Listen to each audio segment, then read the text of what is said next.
Hey guys, I'm in San Fernando today and we're interacting with some homeless. Let's meet this guy. What is his name? Ronald, R-O-N-A-L-D. So can you tell me how you came about to be here? I love my wife more than I love God. Okay. You can continue speaking. That's You the just rest. speak whatever your heart desire to say. And when my wife got fed up of the stupidness I was doing because of my inexperience, she started to do stupidness too. And I couldn't handle it. And being inexperienced, I took the drugs. Well, I didn't take the drugs actually. I became frustrated and I started treating her. I don't know if you treat a dog bad, I just run away. Uh-huh. So she left. She left. Your wife left. But she left with my kids. How many kids do you have? 2. 46 and 42. One is a doctor, and the other one, she never get over the fact that she will always be with her daddy. So when her mommy left, I told her she could take the boys, but leave my daughter with me. And my daughter had looked at me as a champion. But with the wrangling, my sister came to me. I was going to send my daughter to England with my mother. And my sister came to me and she said the best person to bring up his daughter.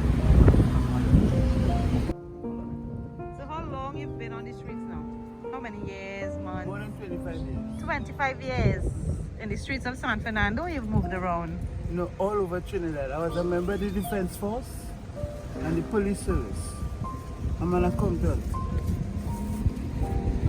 But if you're an accountant and you're so skilled, there's a lot of options and avenues for you to be off the street. Do you love the streets then? When you use them drugs, not even children. My son don't speak to me now. Because I thought drugs would ease my pain and I started using, well actually I was making a lot of mistakes. Okay, when you say drugs was easing your pain of hurt, of heartaches? But so I felt. Okay, so you thought it was, eliminating that and filling that void. And I was still functioning. But because I was using drugs before that, marijuana is drugs. But I wasn't using what we will call hard drugs. And I was still functional. So I thought I was different to other people. And if I use cocaine, what happened to Harry wouldn't happen to me. Okay, so but now that you know this, would you like to change it around and get off the streets? Or? No, I'm not in love. I never was in love with the streets. As a matter of fact, right now, this is the umpteenth time I'm making a desperate attempt to wean myself from cocaine. I'm making a desperate attempt to wean myself because cocaine, being the devil himself, is a living thing. It is talk to you just like how your wife and your children will talk to you. See how your son is? Or your daughter, if you have kids? And when they plead with mommy, because mommy is mommy and she becomes emotional, even sometimes when you're not supposed to give them what they're asking for, you would give them in order to get peace with your kids. Cocaine just like that. Cocaine is talk to you just like God. Anyway, cut a long story short. I've been there, and because I forget God and didn't consider God the way I should. So you once knew God. You knew who God is. You knew I Him. always knew who God was. But I thought I too was a God because of my success. I used to work in police headquarters and defense force headquarters when I was in the 2 military. That's 25 years ago? Well, yeah, more than 25 years ago. Okay, so how old are you now?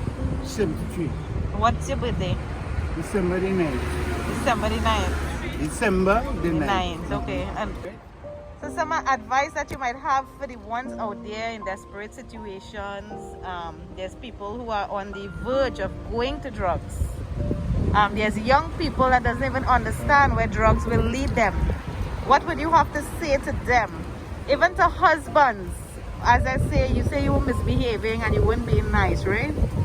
What advice you would have for those to hang on, to stay, loyal to their families? The life in itself is a gift from God, but it's also a challenge. Because if you want to show that you appreciate that gift, you have to show the giver of this life some form of appreciation and gratitude. As a result, you are not a God, but you follow God. And because God is here, there, and everywhere, in spirit, you can fool mommy, you can fool your wife, you can fool the whole family, you can fool all the people on the face of the earth. But you can't fool God, because God sees everything you do. And because God sees everything you do, all the wrong things you do comes back to you. God is not a punisher. Everything that happened to you that is negative was designed to be that way, and more often than not is as a result of what you did before. You're very intelligent. Very. I went to college and I went to university. I tell you, I did accounts in the police service. You said you're an accountant. And the defense force.